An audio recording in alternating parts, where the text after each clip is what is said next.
3 a 3. 1, 2, 3, go! Takže zdravíme vás u podcastu Romax. Máme tu nového hostia. To je Mirek. Vítaj, Mirku. Děkuji. Vilém mám od toho poví vecej. Takže Jsem teď úplně že zmrzl. to tu bratové. Já jsem nebyl, skoro jak jsme dlouho nebyli na kameře.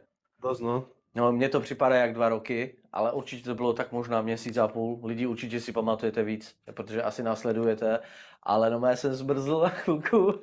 Všechny vás zdravím. Vítám vás Romax Podcast. Mikey, Vilém a Mirek. Zdravíme. Máme tu speciálního dneska hosta. Každý náš host je speciální. A dneska pro mě je trošičku blíž tahle epizoda, protože se budeme bavit o něčem, co mně je hodně blízko. Mikeymu je to blízko, Mirkovi je to blízko a určitě hodně z vás to bude blízko a možná pro někteří, kteří tam jste a dneska sledujete, tak možná budete mít nějaké otázky nebo možná uslyšíte věci, které uslyšíte úplně poprvé. OK? O čem to dneska bude? Bude to o křesťanské víře a Mirek nám bude vyprávět nebo budeme mu dávat nějaké otázky o nějaký jeho cestě, co zažil, jak věci prožil, takové jakoby svědectví svoje vlastní, protože není nic silnějšího, si myslím, nebo určitě je hodně silných věcí, ale jedna z nejsilnějších věcí, jak sdílet svoji vlastní víru, je dávat příklad z vlastního života. Souhlasíš, Mirku? Amen. Mirku, my jsme bráchové, ty, co to vědí, tak to vědí, ty, co to nevědí, my jsme bráchové, takže chvilkama, když mu budu říkat nějakýma přezdívkama, který měl doma, tak to berte sportovně. Zlobidlo. Zlobidlo. Jak ti říkala bába? Míšo. Ne, když nadávala. Ty, já už nevím. Ani nechci vzpomínat. Nechci vzpomínat. Ona nám dávala přezdívky. Ale jo, Míšo, Ano. řekni nám trošičku o sobě, kdo seš, odkud seš, rodina, děti, čemu se věnuješ rád, než se pustíme do tvýho příběhu. Dobře, tak já se jmenuji Mirek Demeter, je mi 33 let, bydlím v Margateu, vlastně v Anglii jsme od 97. v roku 2000 jsme se vrátili do Čech, pocházím narozen v Čechách, v malom městu názvem Kadaň, Ústecký kraj a žiju v Anglii, vlastně jsme se pak vrátili v roku 2004, chodil jsem tady do školy, no a teď mám svoji rodinu, mám 4 děti a asi tak všechno. Čemu se rád věnuju, omlouvám se, čemu se rád věnuju je církev, následovat Ježíše Krista a takový ty věci ze světa jsou takový box, miluju box. Prosím tě, co to znamená ze světa? Lidi, kteří třeba neví úplně o víře, tak si řeknou, počkej, jak to myslíš? Věci, které mě zajímají ze světa. Tak Bible nazývá tady ty věci ze světa jsou, které vlastně jsou jakoby oddělení o následování Krista, protože následování Krista je vlastně o tom, o té víře, o té lásce, o vlastně následovat jeho. Jakože to jsou třeba světské věci. No, můžeš takhle Okay. taky to nazvat, ty Okay. světské věci. Takže box, když jsem byl mladý, tak hodně muzika, no a to je asi tak vše. My jsme tady nedávno měli, Mikey asi o tom trošku bude mluvit, měli jsme tady hosta Marka Poláka, který vlastně boxuje a vy vlastně nějak spolupracujete. Jak dlouho spolupracujete? Tak spolupracujeme asi, vlastně to bylo minulý rok v létě, nebo trošičku později, jsme vlastně, Marek začal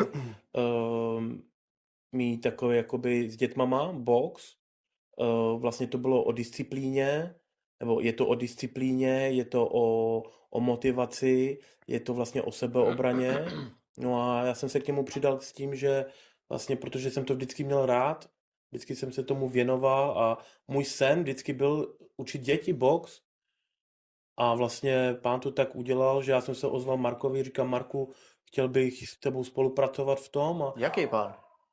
Jaký pán to tak udělal? Můj pán Ježíš Kristus. Aha, takže když budeš říkat pán, tak se bavíš vlastně o Ježíšovi Kristovi. Ano, okay. Amen. Dobře. No a vlastně říkám, chtěl bych s tebou spolupracovat v tom a začali jsme učit děti vlastně tu disciplínu, sebeobranu a jak komunikovat vlastně v grupu, v týmu dětí, lidí. No, takhle no. Okay. A už tam jde tam vidět ta práce naše, tam vidět ta naše práce, že vlastně ty děti třeba už přicházejí po nějaký době a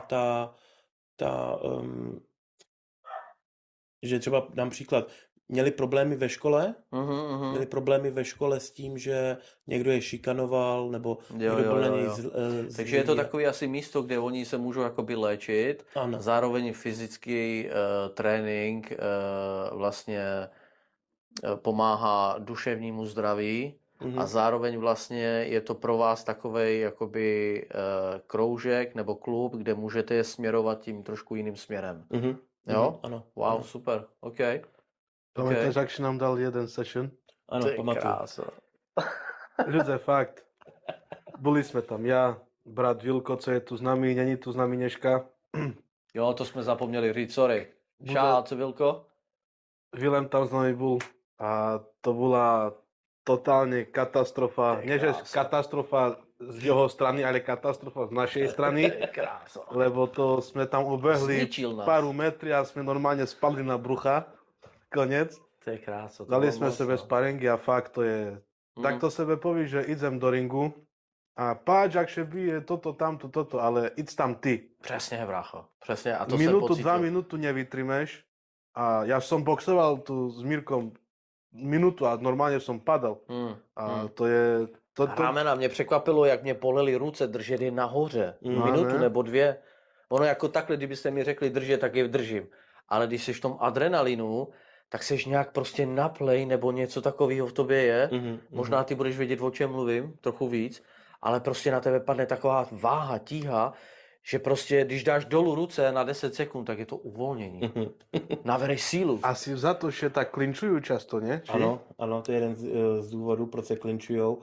Taky se klinčujou, aby tam bylo ten odpočinek, ty ramena začnou... Co to je klinčování? Klinčování je vlastně, když jako vlastně chytneš, jakoby, jo? Jo, jako Jo, když se, chytneš. jo, objímají. A taky je to o tom restartovat ten fight, jakoby. Okay. Jo, je to o tom restartu, Okay. je to o tom, aby vlastně si i odpočinul. Příklad, když, jo, taky, aby se zachránil v tom momentu. Jestli třeba začnu dostávat rány, komba, tak se budu snažit ho rychle chytnout, jo? Aby vlastně jsem jakoby to zastavil, tam si odpočineš, restartuješ to celý, vlastně přijde ten rozhodčí, rozhodí vás, jo, Jasný. a můžete začít znovu. Jasný. A celkově, jakoby, jak dlouho se věnuješ boxu, nebo jsi se věnoval? Tak jsem se tomu věnoval jako mladý kluk asi 2 roky, Okay. 2-3 roky, jo. A potom vlastně jsem šel nějakou svojí cestou a potom jsem se tomu začal věnovat znovu.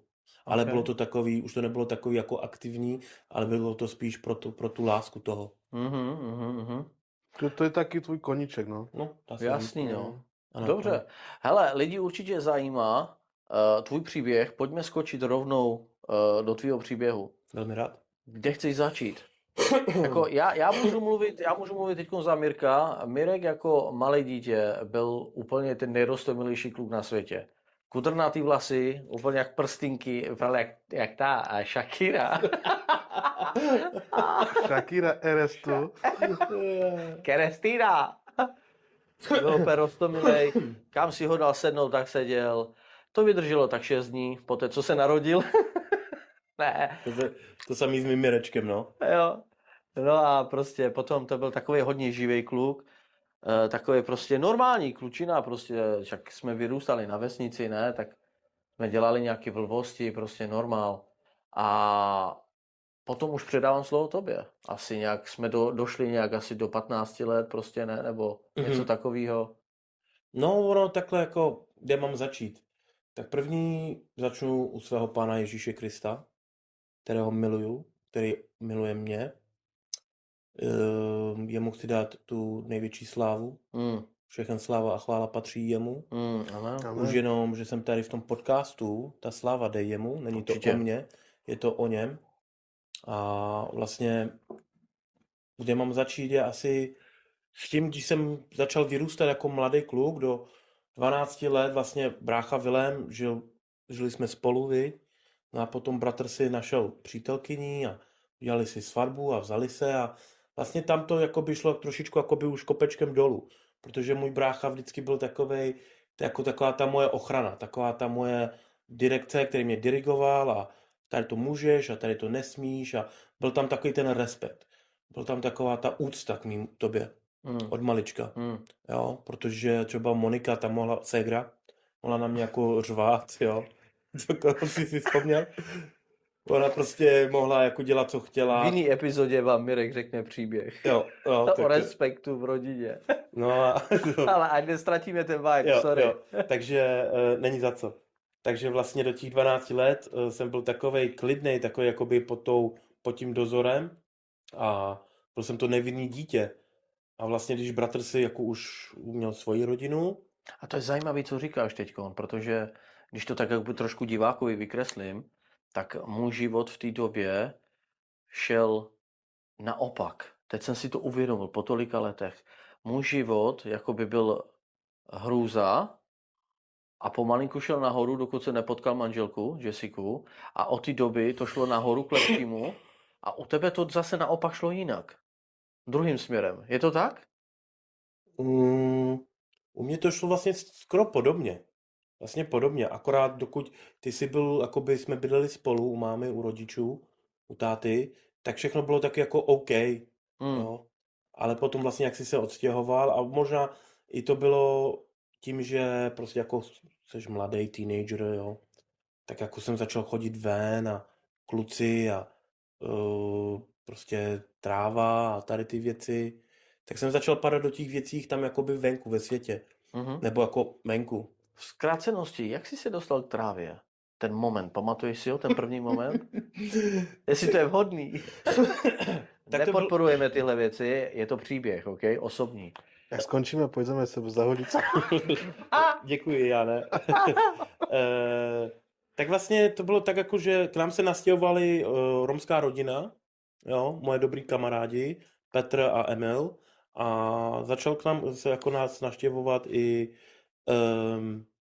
jeden kluk, on se jmenoval Michal Včuka, a on byl takový pouliční kluk, takže ta tráva, ten hašiš, tam to prostě bylo. No a on nám to prostě jakoby ukázal, a jestli si pamatuješ toho kluka, já se omlouvám a zdravím tě, když to uvidíš. Pokud se s tím OK a on s tím bude OK, tak jmenuj. Pokud ne, tak radši Tak já jeho jméno ani neznám. Pamatuj si Eminema? Tak vlastně ty kluci tam byli a oni hulili a to, tak jsem to vyzkoušel, viď, a začali mě nahánit vojáci z druhé světový a říkám, Eminem to mi dá co hutorí. No, říkám, wow, To tak byl týpek, ty brděl. já bych chtěl tohleto každý den, aby mě naháněli vojáci, viď, tak to jako takový jakoby Taky stihy si měl. taký zkoušky, jsme to začali, no a Zkoušky odvahy. člověk do toho spadne. No a potom vlastně do nějakých 16, 17 let prostě jsme nějak prostě žili jako s rodičema, jsem žil a pak maminka s tatínkem se rozvedli, no a to mělo na mě velký efekt. Mělo na mě velký efekt, kde vlastně to je jako když pustíš divokýho psa z řetěze, jo. Takže prostě jsem začal dělat blbosti, začal jsem fetovat silné drogy, jo. Můžu se dotknout možná trošku citlivého místa, ale říkáš, bavíš se o tom, že máma s tátou se rozešli a to byl moment pro tebe, kdy ty jsi jakoby byl vypuštěn z řetězu. Bylo to z bolesti nebo z pocitu, že máš volnost teď si dělat, co chceš? A nebo co jsi tam nacházel v té době? Co to byl za pocit? Spíš takový ztracený jsem se cítil. Ztracený. Takový jsem hledal tu rodinu, to Kamarádství. v kamarádství, no. OK. Tohle je zajímavý a možná se k tomu potom dostaneme, ale já jsem tím jakoby hnedky viděl obraz toho, jak Satan si může použít mladí lidi, kteří procházejí těžkostěma v životě, aby jim jakoby nahradil a ukázal jinou cestu. Pojď, tady najdeš štěstí, tady najdeš radost, tady najdeš domov, rodinu. Víš? Je to tak? Amen, tak to je. No a vlastně maminka se rozvedly, já jsem začal brát silnější drogy a potom vlastně... Co jsi bral? Začalo to, jestli si správně pamatuju, tak to bylo taky to zkoušení, protože já jsem měl partu kamarádů, s kterýma jsem vlastně, protože maminka s tátou se rozvedli, já jsem chtěl žít s tátou, tak jsme šli s tátou do Čech, byli jsme tam asi 3 měsíce, jo, a když jsme se vrátili, tak vlastně já a táta jsme začínali jakoby od znovu úplně.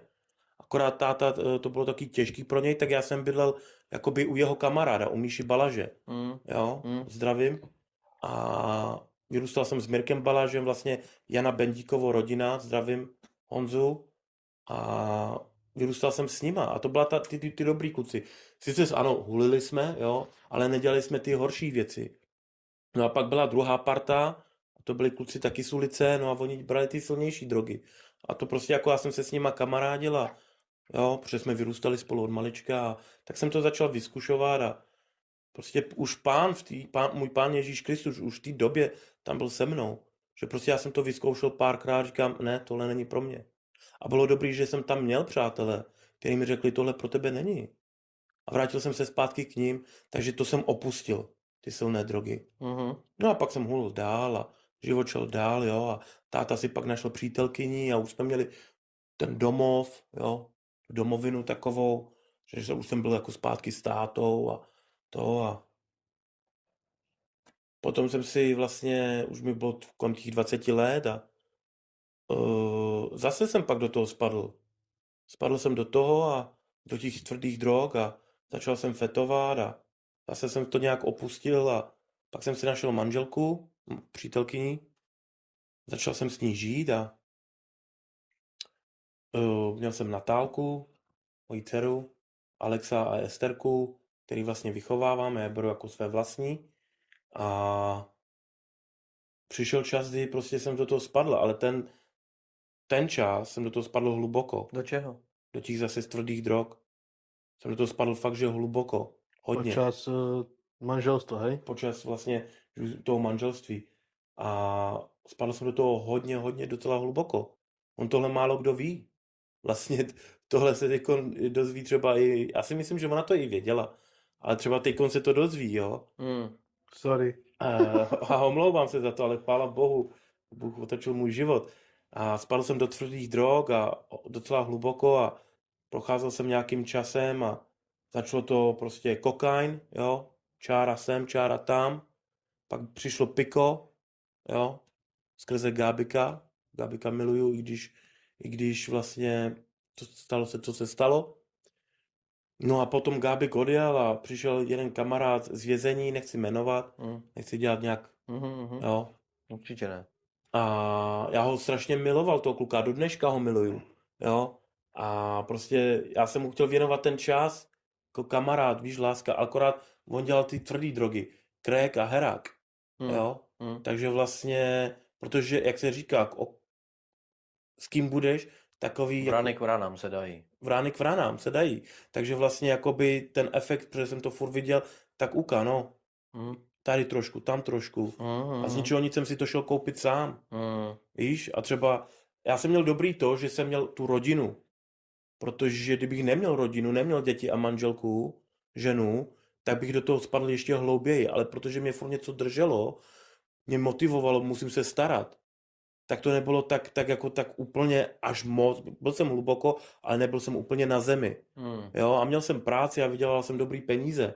Jsem vydělával, nevím, v té době 2016, 2300, 2400, takže peníze jsem měl. No a vždycky jednou za měsíc jsem prostě ulítl.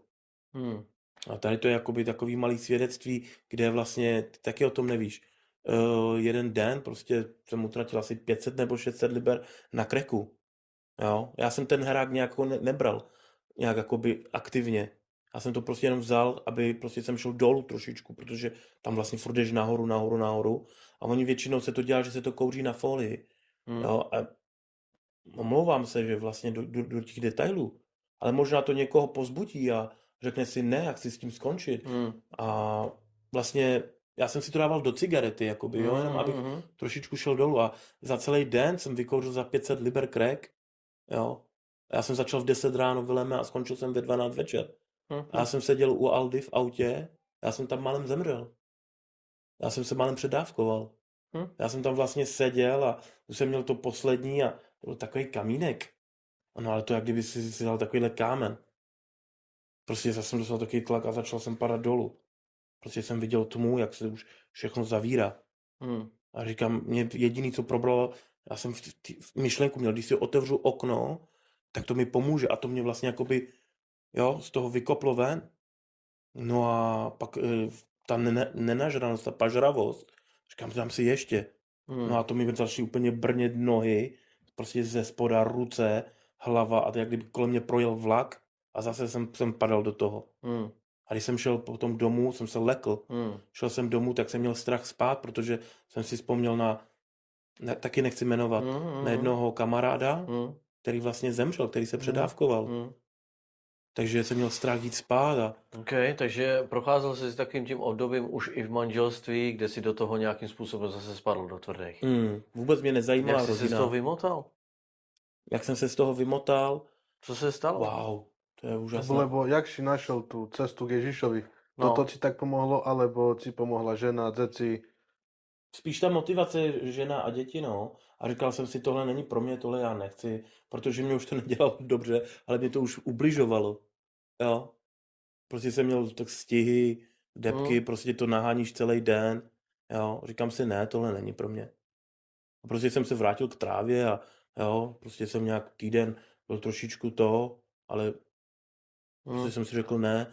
A vlastně tak cesta k Ježíšovi přišla později, to nebylo tam, ale on tam stále se mnou byl. On tam se mnou stále byl, ale vlastně jeden den už pán Ježíš byl tam, už tu dobu. Vlastně před tím krekem a herákem, já jsem bral to piko a jeden den jsem seděl doma, nikdo nebyl doma, koukal jsem na nějaký YouTube video o nějakým bezdomovcovi, jak mu někdo pomáhá, nebo mu pomohl. A mě se to hodně dotklo. Já jsem seděl doma a začal jsem úplně brečet, ale moc, úplně slzy tekly. A teď tomu rozumím, co to bylo, ale v té době jsem tomu nerozuměl. A tak, jak slyším vás, tak jsem slyšel hlas. Přestaň s tím, co děláš, přijde něco horšího. A možná už se z toho ti nebudu moc pomoct, nebo spíš nedostaneš se z toho. A vlastně pán Ježíš mi ukazoval na to, co přijde dál, ten krek a herak. Ale jak jsem se z toho dostal, bylo tím, vlastně na tvoji otázku bylo, že jsem si řekl, ne, tohle není pro mě. Tak potom môžem uznať, že máš tvrdú to, že sebevedomí, že fakt dosť. Proste a to je fakt klobúk dolu. Pánu. Lebo ja znám už dlhé roky. Vileme zná takisto dlhé roky a znám, co robil predtým. Proste kamarátstvo, bitky, toto, tamto, jak teenager, jakže pojezel. Ale teraz nie, že sa chválim, alebo co, teraz proste žije sebe šumný život so ženou, s decami. Prijal si Ježíša, hej, nášho pána, to je jasne. Proste fakt. On cez najlepší, lebo si je brat a fakt. Není co dodať. Na to, co si prežíval predtým, to, co robíš teraz, to je... Velký obrat. A takže počkej, takže ty vlastně říkáš, že přišel obrat ve mně blíž, nebo diváky vem blíž k tomu momentu, kdy přišel zlom a kdy prostě přišla taková ta záchranná loď, ten Ježíš, do tvýho života. Jak jsi k tomu dostal, k Ježíšovi? Tak Ježíše jsem znal od malička. Okay. Maminka nás k tomu vedla. Takže já jsem vždycky jako věřil, že je Ježíš. Miloval jsem ho. Zajímavý, já jsem dokonce i seděl v roku 2013, protože jsem prodával trávu. To jsem neznal. No, tak... To vážně? Jo? Jsem i seděl tady v Anglii v roku 2013. Sice krátkou dobu, ale seděl jsem a už tam to bylo takový, že jsem začal poznávat ten živý vztah s pánem. Nejenom já jsem o něm slyšel, ale ten živý vztah, že to je jako, abych to porozuměli sledující, ten živý vztah, co znamená, dáme si příklad, ty budeš žít v Anglii a já budu žít ve Francii a budeme si volat. To není živý vztah, protože je to furt takový, víš, furt je takový na dálku. Ale ten živý vztah je to, že já můžu k tobě přijít na návštěvu, podívat se ti do očí a říct, mám tě rád a obejmout tě a cítím tě a vidím prostě ten... Taky jako intimnější vztah. Ten intimnější vztah. Bližší. Takže ten živý vztah s Ježíšem jsem začal mít vlastně ve vězení. Okay. Takže tam si našel Ježíše? Nebo dal svůj život Ježíši? Ne. Ok, dobře, povídej. Vlastně tam začal ten živý vztah, že prostě jsem měl s ním kontakt. Jsem se modlil a četl jsem si Bibli a prostě abych to zkrátil, tak ve vězení jsem byl fyzicky zavřený, ale duchovně jsem byl svobodný. Tak no. Já si pamatuju, když jsem vyšel z vězení a byl jsem u Vilema, on bydlel kousek od Teska malého, tak vedeme, ne, a teď přede mnou byly dveře a já furt čekal, že mi někdo otevře. A Vilem si toho všiml. Říká, to co neotevíráš dveře? Kedy si mal roky, jak si šizel?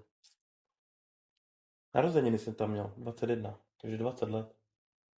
Jsme jeli po ulici, taková buchovka jenom teďka. A on říká, zastav. Říkám, co je? A on vyskočil z auta a šel obejmout strom. To radost, víš, že je venku, víš, jakože... Jo, no. Ale to si pak tady těch věcí jakoby vážíš. Chápeš? Jo, tady těch věcí si vážíš, že prostě vidíš trávník. Jo, beze srandy. Já se chci vyválet z trávníku. Já si nedělám srandu, kluci, jako já od malička miluju přírodu, jo. Možná to je jeden z těch důvodů, proč se to jako by stalo, ale prostě, já jsem vždycky byl od malička takový srandovní, i do dneška. Můžete to tady mít kamarád. Já jsem na to chtěl ukázat, jak moc člověk si potom váží těch maličkostí, No. které přehlížíme v životě. 100%. Víš, 100%. pitomej strom. A já mu to udělalo radost, že je venku a vidí strom. Chápeš? Cítit ho, wow. Povídej, promiň, takže tam vlastně jsi byl svobodný. Objímal jsem stromy, Ne. počkal mi mačky.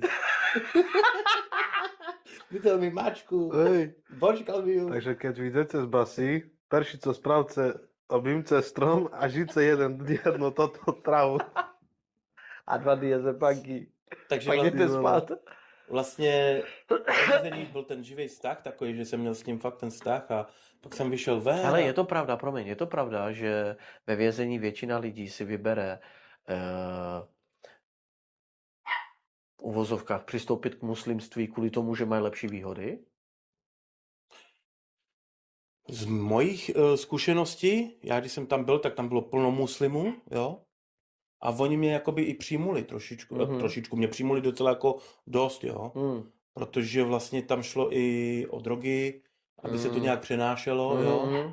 Já To si pamatuju tady to. Jo, já jsem měl takovou práci, že jsem dělal tam, kde chodí návštěvy, takže já jsem tam uklízel. A oni, když se to dozvěděli, Tak chápeš, ho chtěli zmanipulovat, aby jakoby, přenášel drogy. wow, bráško, chceš PlayStation, tabák, tady to. Říkám, ne, tak jako trošičku tabáku mi můžeš dát, jo, ale nějak jako jsem, a já říkám, jo, ale ono, jak pán pracoval, Ježíš, je, že nikdy se to tam nedostalo. Prostě nepřišlo, furt prostě to tam nějak nepřišlo, furt něco se stalo, furt nějaký, jo, teď to... Chápeš, jaký to je tlak? Víš? Když jsi mezi chlapama, který na tebe tlačí, že to musíš přenést a ty se nechceš do takových věcí dostávat, cítíš nějak od Boha, že to tak nemá být, že to je špatný. A teď, když to neuděláš, víš, tak prostě máš problém s nima, víš, co jsi ve vězení.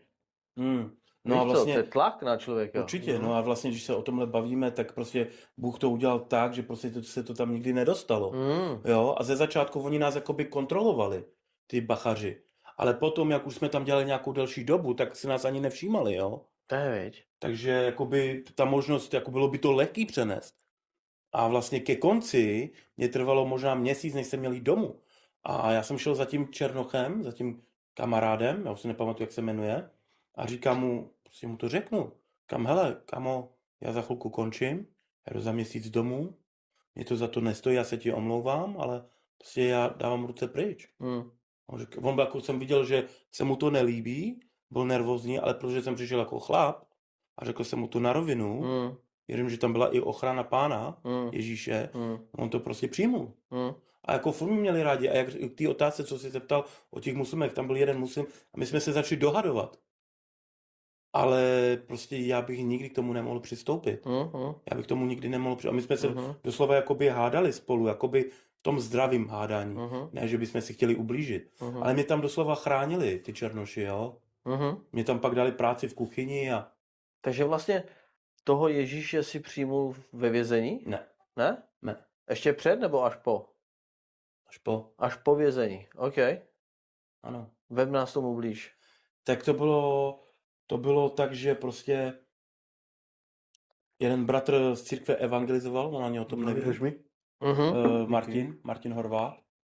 A přišel na Dalby Square a mluvili jsme tam, on nám vlastně mluvil evangelium o Ježíšovi a ten den jsem ho přijmul, no. Mm. Ale furt tam nebylo jakoby Co to znamená, prosím tě, přijmout Krista? Pro ty, co nevědí. přijmout Ježíše Krista. Jako však Ježíš je pro všechny, ne? Nebo co to znamená? Amen, Ježíš je pro všechny, Dáš protože... follow, subscribe a už seš tam, nebo? Jak? Co se děje? Dáš follow a subscribe? Tak subscribe nedáš, dáš jenom follow. Aha. Dáš jenom follow vlastně, Okay. protože Ježíše následuješ. Jo? Okay. A vlastně, co to znamená přijmout Ježíše Krista?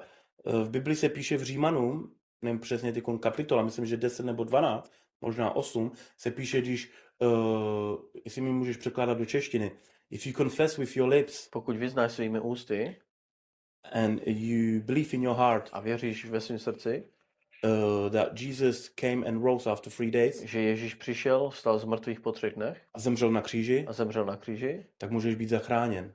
then you can be saved. Tak. A vlastně, když ty přijímáš Ježíše Krista, tak ho přijímáš jako svého pána a spasitele. Ano. Protože co dělá spasitel? Tě spasí. V angličtině to je savior. What does a savior do? He saves. Tě zachrání. Jako svého pána a zachránce. Jo, když to přímo přeložím do češtiny, to slovo Takže savior. vlastně ty jsi si v ten moment v tom parku tenkrát uvědomil, že potřebuješ Ježíše Krista do svého života a že prostě on ti může změnit život a že ho potřebuješ ve svém životě. A když řekneš jakoby přijmout ho jako svého pána, tak třeba někteří lidi můžou pochopit jako, co to znamená pán. Chápeš?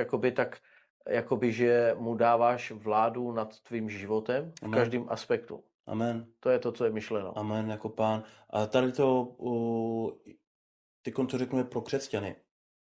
Každý chce spasitele, ale ne každý chce pána. Co dělá pán? Vede, učí, vychovává. A říká ti, normálně, když máš nějakého pána, majstra, ti řekne, udělej tohle, tohle nedělej. To je velmi důležité se nad tím zamyslet. Protože každý chce spasitele, každý chce zachránce. To je pěkný. Ale málo kdo chce pána. Dobře, takže vlastně přijmul si Krista a v ten den si přestal ze vším? Ne. Aha, ok, takže takhle to nefunguje. Takhle to nefunguje. No možná některých... jo, neříkám.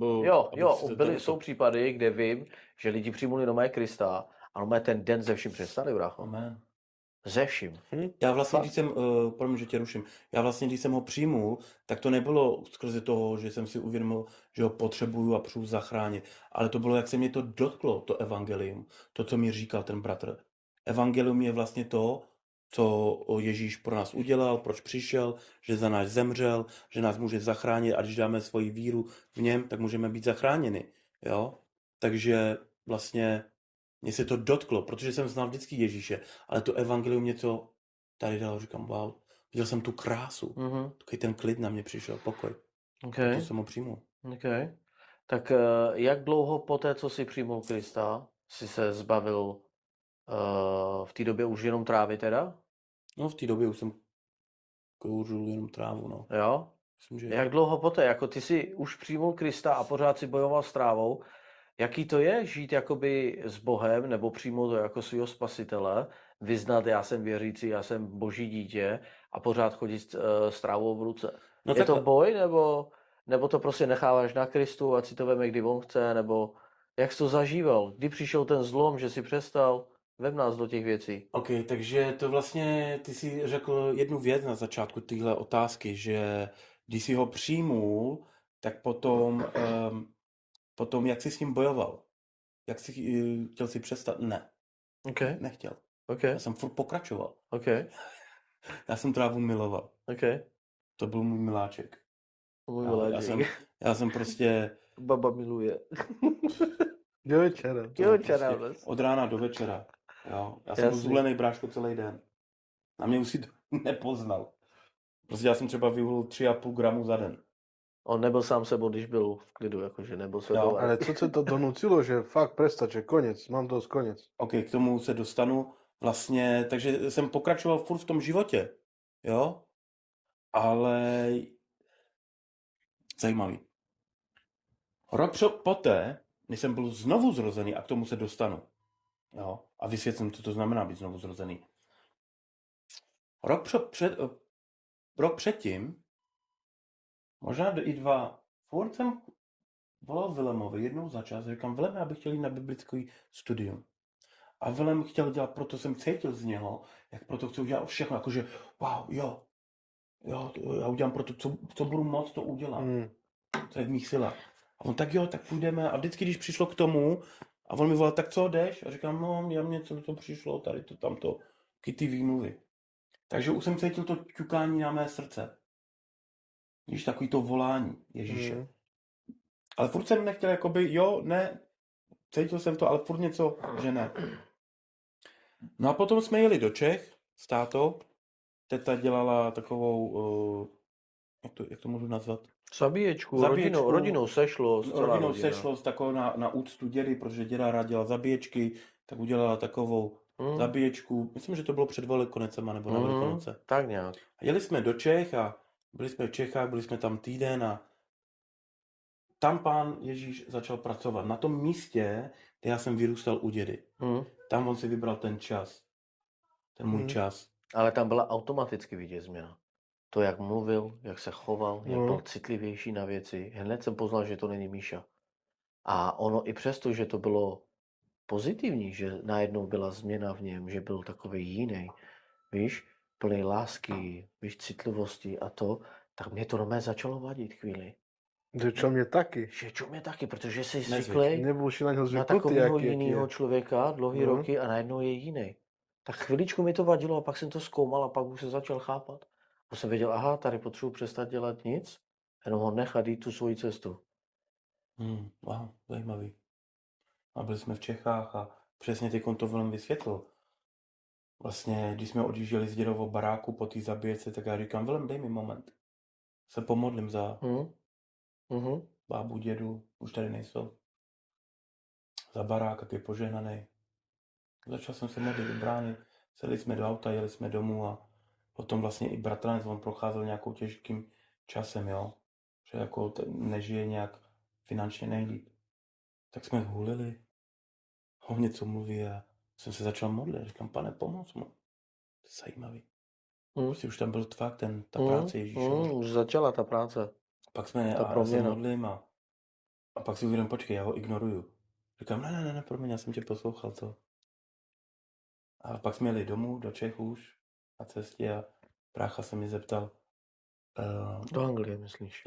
Domů, do Anglie, tady jsme doma. A brácha se mě zeptal, co, jak se vám líbilo? Já říkám, dej mi moment. A rozbrečel jsem se. No, ale tak se rozbrečel. Tak malá holka. Proč? Za teto. Jaj. Za tátou segro. Jsem rozbrečel, že ji zase dlouho neuvidím a tak mi přišlo líto. Smutno. Jsem začal brečet se mnou. Táto. To aj ty taky máš lidi.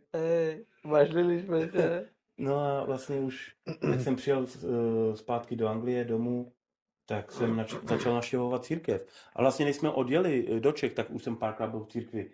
My jsme měli takový WhatsApp chat, máme, z církve. Furt tam nějaká zpráva, než jsem měl do Čech, furt zpráva. Říkám, ty vole, už mám dost toho, jsem se odebral, furt tam píšou, furt mi brní telefon, ne. A Bible píše jednu věc. Skrze slyšení slova začíná víra. Nevím přesně, jestli to tak napsal, ale v mých slovech. Skrze slyšení slova, když to slovo uslyšíš, evangelium o Ježíšovi, tam začíná víra. Jo? A vlastně to je to, co začalo, když jsem měl do Čech. Co strašně zaujalo. A slyšel jsem to slovo. Jeli jsme do Čech, vrátil jsem se zpátky do Anglie a šel jsem párkrát do církve a prostě jsem se zamiloval do Ježíše. Skrze to slovo. A v tom momentu jsem byl jakoby znovu zrozený křesťan. Znovu zrození znamená, Ježíš říkal, musíš být znovu zrozený, aby si vešel on to říkal Nikodemusovi, aby si vešel do Božího království. A on se ptá, co to znamená být znovu zrozený? To mám zpátky do své matky lůně. On říká, ne, musí být znovu zrozený skrze vodu a ducha. A to znamená, že Duch Svatý do tebe přijde žít a změní tvůj charakter. Nebo změní tvůj charakter. Prostě tvůj svět se jakoby o 180 stupňů otočí. Tvoje myšlení, tvoje touhy. Dneska pastor jsem byl na biblický a dneska o tom učil. Ne zrovna o tom, ale zmínil tady ty věci, že ta první láska, že prostě ty běžíš za člověkem a chceš mu říct o Ježíšovi. Miluješ lidi, který jsem neznal, prostě úplně jsem k ním cítil lásku. Na ženy už jsem nekoukal last, Chtivě. sexuálně, slíkadě. Jsem je viděl jako děti, Ježíšovo děti, jako Ježíšovo stvoření. Bráško, já jsem byl velmi zlej člověk. Hm? Já jsem byl agresivní, já jsem prostě byl žárlivý, nepřál jsem. To prostě pak, no a v tom momentu, tady to všechno se začne měnit. Tady to se všechno začne měnit a vidíš ty boží věci, tu lásku, prostě tě zasype láskou. Já jsem maloval strop, tam, kde vlastně dělám, tak jsem dělal ještě pro mýho majitele školku. Maluju strop, teď jsem si vzpomněl na Emila, zdravím. To byl vlastně Emila Petr. Maluju strop. Teď jsem si na něj vzpomněl, jsem se rozbrečel. Pro něj. Jak je zachráněn. Mi tekly slzy prostě, jak je zachráněn. Protože Bůh do mě dal tu lásku jeho. Tak jak on nás miluje, já jsem to začal cítit. A v tom momentu se mi otočil život. A běžel jsem do církve. Další věc. 2-3 roky předtím sedím s bratrancem s Honzou a on mi říká, proč nepřijdeš do církve? A říkám, bráško, já můžu sedět doma na záchodě a modlit se. Nemusím chodit do církve. Já miluji Boha, znám Boha. Ale je rozdíl věřit a následovat ho. Začal jsem běžet do církve. V sobotu jeli do Douvru, šel jsem do Douvru. V neděli to biblická skupinka, mužský střetnutí. V tom momentu se mi otočil život a ne, že jsem už jenom v něm věřil, ale začal jsem ho následovat. Protože Bible píše další věc. I démoni věřej, ale klepou se před ním. Mají z něho strach z Ježíše. Takže já můžu taky věřit, že Ježíš je. Jo, a hodně Romů věří, ale málo kdo ho následuje. A to, jak přijde to znovu zrození, jak tě zasype svojí láskou a ty ho poznáš, v tom momentu ho chceš začít následovat. Už nic tě nedokáže naplnit z tohohle světa. Ty světské věci, tráva, diskotéky. Já jsem skončil ze vším. Prostě zábavy, já jsem na zábavy byl první a poslední jsem odcházel. Prostě všechno mě přestalo zajímat. Začal mě zajímat jenom on. Sláva Amen. Bohu. OK. Takže vlastně jakoby, když to tak jakoby shrnu, tak v tvém životě přišel zlom, když se rodina rozpadala, potom vlastně si byl nějak sveden k tomu, k takový falešný jakoby rodině, pohled jakoby na to, že to můžeš najít venku mezi kamarádama a jinýma. Potom vlastně začaly drogy, pak si skončil ve vězení, pak si našel přítelkyni, která se ti stala manželkou a už i během toho, jakoby když se spolu žili, tak si spadl zase do drog, bojoval si v autě o život a potom vlastně někde mezi Čechama a cestou domů tě Pán nějak jakoby zlomil a něco se stalo, změnilo v tvém životě. A od té doby vlastně následuješ Krista. Yes. Wow. Amen. OK. Ja som tiež, co tam bol, co teraz naposledy, tam na chaty, co sme boli. Zajímavá otázka, jeden bratr se dneska na to ptal. Lebo ja som ešte nikdy nebol na také, znáš. Otázka. No, povídej. Ja som nikdy tak, že nebol pátrc, alebo tam cítiť do toho, jak vy ste tam boli. Ja som normálne cítil úplne inak. Normálne, což to jak keby všetko zlé z tebe spadlo a len to dobre vidíš a čuješ. To je úplně krasota.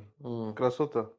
Teď si představ, člověk jako já, a je plno lidí, kteří byli zlí, kteří zajímali jenom věci, prostě škaredý věci, ubližovat. Prostě mě zajímaly ty nejhorší věci z nejhorších. Jsem dokonce i prodával drogy. Jo. Ježíš existuje a jedině Ježíš dokáže změnit člověka. My se sami nedokážeme změnit. Ale on se člověk dostane, když teď nad tím přemýšlím, jakoby, kde jsem v tu dobu stál já v tom, jo. Abyste třeba rozuměli, ty, co máte třeba sourozenci, kteří třeba spadli do drog, určitě máte v rodinách lidi, jo, vždycky se najde nějaký v rodině, jo, že prostě třeba dělá drogy a lidi třeba nevědí si s ním rady nebo něco. Hele, pro mě v jednu dobu, když si prodával a když jsem tak jakoby hodně na tebe nadával nebo se tě snažil nějak udržet, aby si někam do něčeho úplně nevlítl, tak v jednu dobu jsem si uvědomil, že opravdu musím se jenom modlit za něho se ženou a dát ruce pryč a dovolit, aby prostě pán mohl dělat svoje. I přesto, že jsem viděl, jakým směrem jde, že skončí ve vězení, nebo ho někdo pobodá, nebo se předávkuje, já jsem musel důvěřovat Bohu, že prostě Bůh to má v rukou a jenom se za něho modlit. A je to dokázal. Víš? A čím víc jsem na něho třeba tlačil a nadával, a byl jsem takový ten starší brácha, který byl někdy i agresivní, že jsem jako na něho zaútočil nebo zařval, tak jsem ho možná víc odtlačoval od sebe. A si Víš? to robil horší, no. Víš? Takže z mého pohledu jako starší brácha, pokud máte v rodině sourozenci nebo bratranci nebo kohokoliv a zažíváte takový ten moment, že vám je líto těch lidí, modlete se za ně, hledejte pomoc u Krista, protože pokud ten člověk sám nemá dost síly a víry na to, aby hledal Krista a vy ho znáte, tak se za něj přimluvejte, za toho člověka. Ale nechci jakoby ztratit tu myšlenku, jenom jakoby mi to tak přišlo. Takže vlastně tohle to byla tvoje cesta a teďko, než jakoby to zavřeme celý, tak bych chtěl dát prostor k tomu, asi vidím, že to je vhodný, aby si vlastně promluvil přímo jenom divákům do kamery a řekl v zkrácenosti možná o tom, víš, takový jakoby nějak to uzavřít takovým jakoby, jak bys pozbudil diváky, který nevěří, anebo jsou na hraně, nebo si neví rady, nebo možná trpí takovýma věcmama, že procházejí, že třeba už jsou i v manželství a pořád prostě sahají na věci, na které nemají. Nebo je to mladý kluk, který teprve začíná život, nechápu, proč se vymění hlas, a třeba sahá na věci, na které nemá. Můžeš nějakým způsobem to jakoby namotivovat ty lidi nebo předat nějakou zprávu z tvojho hlediska tam, kde jsi seděl, co jsi si šáhl, zažil, jak bys jakoby pozbudil ty lidi a nasměroval i ke Kristu. A potom třeba můžeš aj vést k modlitbě spasení, pokud to někdo potřebuje na konci. OK. Dávám ti slovo. Yes, já bych se chtěl dotknout ještě jedné věci. Jsem měl otázku, my jsme se k tomu nedostali. Jak jsem přestal? S tou trávou. No. Když jsem byl znovu zrozený a začal jsem chodit do církve v tom momentu, když jsem poznal Ježíše Krista, začal jsem s ním mít ten vztah a byl jsem znovu zrozený, tak mi začala vadit ta tráva. Mhm. A teď si představte, že jsem hulil 20 let, to je něco, co jsem miloval. Abych to zkrátil, mě to trvalo 9 měsíců, než jsem přestal. A já jsem se za to modlil a nechtěl jsem to a kolikrát jsem hulil na zahradě, na terase a říkám, pane, já nevím, jak přestat, prostě já chci přestat, ale nejde mi to. A on mi v tom nechal, protože viděl, že ještě někde, čím ty měsíce šly, tak já jsem to měl rád tolik, jo. Ono se to zkracovalo. A potom už ke koncům to bylo furt takhle. Furt tam byl někde malinký kousek, kde já jsem to měl rád. Kde to byl ten můj čas po práci, si zavolíš to. Jo. A jeden den jsem byl doma, nikdo nebyl doma. Jsem se modlil a začal jsem brečet, padl jsem na kolena a říkám, pane, já už nevím jak. Prostě to musíš ty. Já to fakt nechci. Já jsem ti to říkal 100krát. Fakt to nechci. Ten den se něco stalo. Já jsem furt nepřestal, ale něco se stalo. Něco se zlomilo. Začal se proces. Tak. A mě jeden Angličan prodal lednici, jsem koupil na internetu a mě se mi rozbila. Začal dělat nějaký motůrek, nevím, na tyhle věci moc nejsem. Tady můj brácha je na tyhle věci. A já jsem byl z toho nervózní. Už den předtím. Říkám, podělal mě to a já už jsem byl znovu zrozený křesťan. Měl jsem nervy na něj. Říkám, teďkon kupovat nový, věci, mám tam jídlo, tady to, ne? Psal jsem mu, vrať mi peníze. Vrať mi peníze, to, říkal si, že mi je vrátíš, že něco bude špatně. On už svoje výmluvy, ne? Jo, to si pamatuju tady to, jo. Přišel jsem k té lednici, ne, vlastně jsem se domodlil, já přijdu k té lednici a ona už fungovala.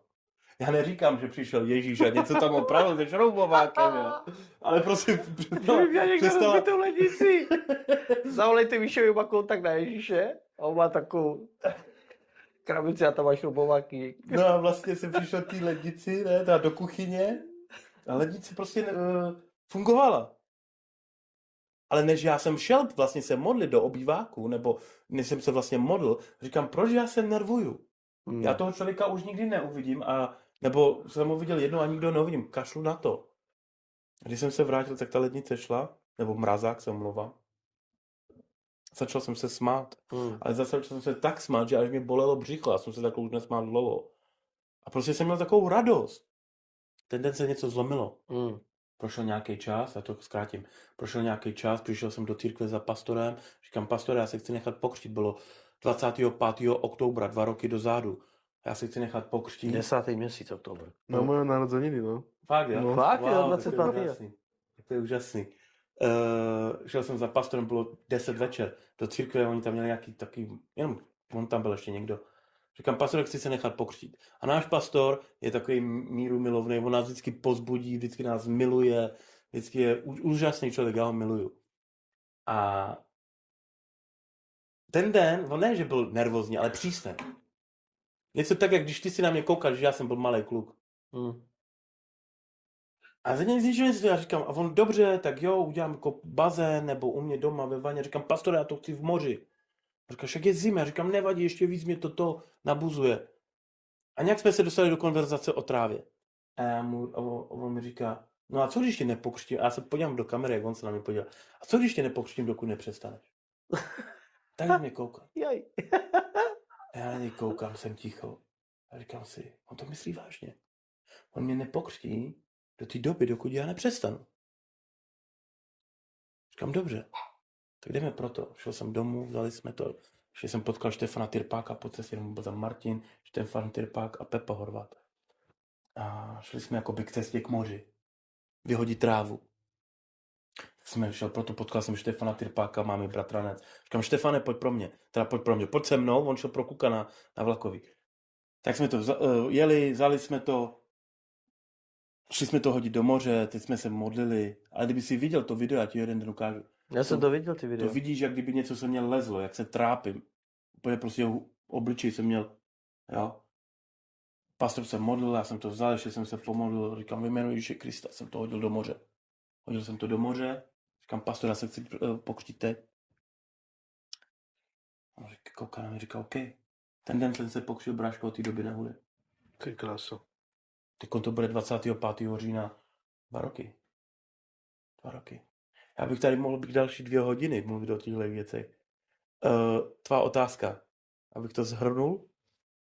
To divákům do kamery nějakým způsobem pozbudit lidi, kteří možná mladí, kteří možná začínají život a začínají šahat nebo zkoušet na věci nebo přemýšlejí, nebo lidi, kteří jsou věřící nebo nevěřící, možná i jak je pozbudíš, můžeš je nějak vést něčemu, namotivovat k Ježíši, možná na konci modlitbu spasení pro ty, co chtějí. Tak modlitbu spasení, já se spíš pomodlím. Všeobecně. Tak to začnu u křesťanů. Je to tvoje. Ty, který věří, ale ještě nenásledují, ale milují Ježíše a ti přesně s těma věcma má, chtějí si dát život do pořádku a znají ho a milujou ho, ale prostě ještě žijou nějakým způsobem životem. Bible píše jednu věc. Bible píše, když mě budeš hledat celým svým srdcem, a chci zdůraznit, celým svým srdcem, tak mě najdeš. Tak mě najdeš. A není to takový, jakože, no tak jakože, a tady to je pro ty, který nevěří. Ne, že řekneš, no tak i pane, jestli existuješ, tak se mi ukáž do 5 minut. Ne, protože Bible jasně říká, hledat celým svým srdcem. A když ho budeme hledat, tak ho najdeš. On přijde. Ježíš nás miluje, Ježíš za nás zemřel před 2000 lety. Jan 3.16 říká, Bůh miloval tak svět, že poslal svého jediného syna, aby zemřel za nás. A v Janu 14 se píše, Ježíš je cesta, pravda a život. A jenom skrze mě se dostanete k Otci. Takže tímhle bych vás chtěl pozbudit. Ty, kteří neznají Ježíše, tak vám řeknu jednu věc. Snažte se ho poznat. Věnujte svůj čas. A když přijde to slovo, nebo vám někdo řekne o Ježíšovi, tak otevřte své srdce jemu. Že on vás miluje, on vás život dokáže změnit. A jestli to neberete ode mě, jestli jsem vás dost nepozbudil, tak se podívejte na druhé lidi. Drogoví díleři, lidi, kteří měli miliony, kteří měli všechno, respekt, úctu, peníze, ženský, no prostě lodě, všechno. Přišel Ježíš, jejich život se totálně změnil. Protože Ježíš dokáže dát víc než tenhle svět, než ty věci ze světa, ty světské věci. Proto to je takový otočení. Tu lásku, kterou on na nás vylije, je nepopsatelný. Tím bych vás chtěl pozbudit a Mm.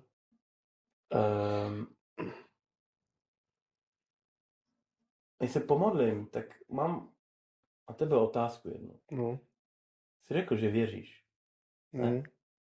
Jsem se tě chtěl zeptat, přijmul jsi Ježíše Krista jako svého pána a spasitele? Práve to, jak si hovoril ty, že jak si bol predtým mladší, že tak to celal do cirkvi. No a či povedal, tak ja môžem búť na záchode a ešte pomodliť. Práve ja som toto tebe hovoril, nie? Že ja nemusím ísť do kostela. Samozřejmě. Znaš, že by som ukázal, že verím, alebo toto. Že ja mám také, že ja verím, ale nemusím ísť, znaš. A proste ja som taký, ja neznám čo. Tomu rozumím, protože já jsem byl taky v tom momentu, nebo v té části svého života. A není to o církvi. Jo? Začíná to tady. Hej. Já jsem vlastně nepřišel do církve a hned se mi změnil život. On to začalo v mém srdci. A začalo to tím, že jsem ho přijmul jako svého pána a spasitele. A jak jsem říkal, to nezačalo hned, to trvalo dalších 6 let. A jak jsem byl znovu zrozený a zamiloval jsem se do něj, tak já jsem do té církve už běžel. Já jsem tam běžel. Nic nezajímalo, mě nemohlo nic zastavit. Církev. Já jsem tam přímo chtěl být. Hele, tak pojď se teda pomodlit. Pomodli se za lidi, kteří možná trpí, za lidi možná, kteří hledají Krista a možná i za lidi, kteří jsou na hraně a úplně neví, jakým směrem v životě jít. No? Okay. Pane, já ti děkuji za dnešní den a děkuji ti, Otče, za to, co pro nás děláš. Jsi mocný a silný Bůh a jenom tobě patří všechen sláva a chvála. Já ti děkuji za mé bratry a za tenhle podcast, Pane. Děkuji ti za to, co nám dáváš v životě, Pane. A děkuji ti, Pane, za mou rodinu a za mé děti. Ale nejvíce, co ti děkuji, Pane, za tebe a za tvého syna. Děkuji ti, že jsem tě mohl poznat, Pane. A modlím se, Pane, za lidi, za celý svět, Pane, aby tě čím dál víc lidí mohlo poznávat, Pane. Modlím se, Pane, za děti a za lidi, Pane, kteří jsou v drogách. Aby byli vysvobozený, Pane, aby přišel někdo, Pane, a dotkl se jich, Pane, slovama, tvýma slovama, Pane, aby se dotkli jejich srdce, tvé slova, Pane, aby se jich dotkli, Pane. Aby byli vysvobozený, Pane, od toho otroctví drog, Pane. Modlím se, Pane, za lidi, kteří jsou ztracený, Pane, a hledají tě, Pane, a jsou obklopenýma těma věcmama kolem nich, problémy, stresy, finance, užívání si života a furt je to nenaplňuje, Pane. Furt je to něco nedokáže naplnit, Pane. Do té doby, Pane, dokud nepřijdeš ty. A za to já se modlím, Pane Ježíši Kriste. Aby ty si, Pane, přišel a dotkl si jejich životů, Pane. Dotkl si jejich srdcích, Pane. Tak, jak jsi se dotkl mě, Pane, a tak, jak jsem padl na kolena a poděkoval jsem ti, Pane. Tak ti děkuji, Pane, teď.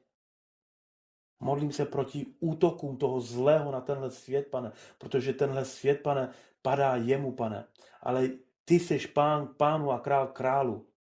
A jenom tobě patří všechno, Pane. Ty jsi alfa a omega, Pane. Ty jsi vítěz, Pane. Já ti děkuji mnohokrát za všechno, Ježíš. Modlím se tady za mého bratra, Pane, aby si ho použil, Pane. Aby si ho použil v budoucnosti, protože, Pane, věřím, že máš s ním plán, Pane. A taky se modlím za mého bráchu Viléma, Pane, aby si ho používal dál, Pane, a aby si povolával víc lidí, Pane. Taky se modlím, Pane, aby si používal mě. Vidím, jaký máš se mnou plán, Pane, a já ti za to děkuji. Modlím se v tom mocným a v tom úžasným jméně Ježíše Krista. Modlím se, Pane, za každou církev, Pane, aby byli silní.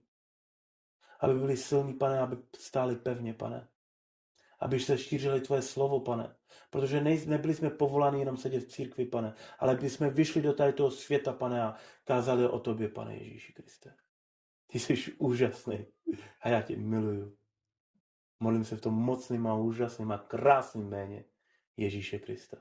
Amen. Amen. A lidičky, sledovali jste Romax podcast na téma křesťanská víra, osobní svědectví, cesta ke Kristu a co to všechno stálo. Mirku, děkujeme, že jsi přišel Já děkuji za Díky. pozvání, bylo mi ctí. Děkuji. a Majky se s náma rozloučí. Takže pomaličky sa s vami budeme lučiť. Nezabudnite dať odber, like na Romax podcast. Mirku, ešte raz veľké ďakujeme. Děkuji taky. Może się uvidíme ešte u druhej epizóde, že tam dať co povíš vecej, co si nekázal dať co teraz. Yes. Takže máte sa na co tešiť. Čaute. Choose, follow Jesus.